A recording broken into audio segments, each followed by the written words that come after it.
जी DM office पहुंचे थे, क्या मामला था, किस तरह की शिकायत करने पहुंचे थे? कल आपने देखा है कि पूरा दिन फील्ड में रहे हैं। यहाँ से मैं पहले जोली पहुंचा। कल जोली में देखा कि वहाँ वो बूथ पे वोट नहीं पड़ने दे रहे, काफ़ी लोगों को फ़ोन आ रहे थे। लेकिन मैंने जब वहाँ देखा जाके तो बिल्कुल बैरिकेड किया हुआ था। वहाँ एबीपी न्यूज़ वाले खड़े थे, उनको मैंने बताया। उन्होंने मेरे से पूछा क्यों आए हैं यहाँ पे, क्या मामला है, ये वोट नहीं पड़ने दे रहे। सारी चीज़ें ऑन कैमरा वहाँ पर चल रही थी।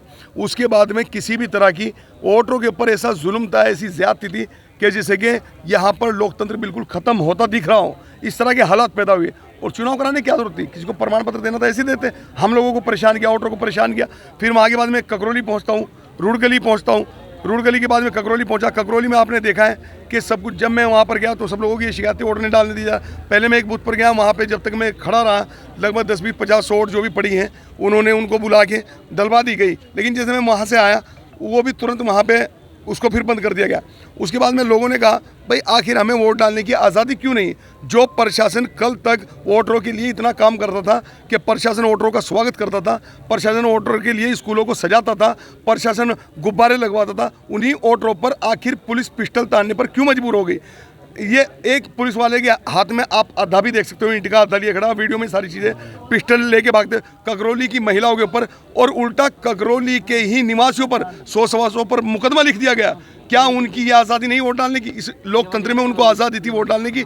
इसीलिए हम इस चुनाव का बहिष्कार करते हैं और हम चुनाव की दोबारा से चुनाव आयोग से मांग करते हैं कि मीरापुर सीट पर दोबारा से चुनाव कराया जाए। और सर जी हंगामा भी हुआ, ककरौली समेत कई बूथों पर हंगामा हुआ, क्या लगता उसके है? बाद में मैं दूसरे बूथ पर गया जो वहाँ पर कॉलेज का बूथ था। आपने देखा है लगभग, मैं कहूँगा कि उसको न पाया जाए, लगभग समथिंग 500 मीटर के आसपास बैरिकेडिंग मेन रोड पे की हुई थी। जैसे मैं वहाँ से और मेरे जिला अध्यक्ष मौलाना इमरान कासमी वहाँ से उतर के हम दोनों गए अंदर स्कूल में, बूथ पर जा रहे थे।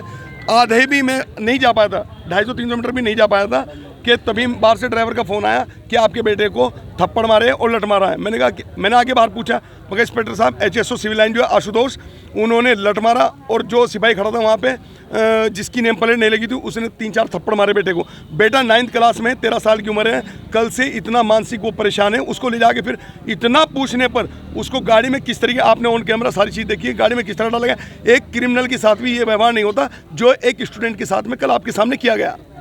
और पत्रकारों के साथ किस तरह धक्का मुक्की। 2 लोग वहाँ पर वो थे जो सादी वर्दी में थे, वो SOG के थे या आम आदमी थे, उनकी भी जांच होनी चाहिए वो कौन थे।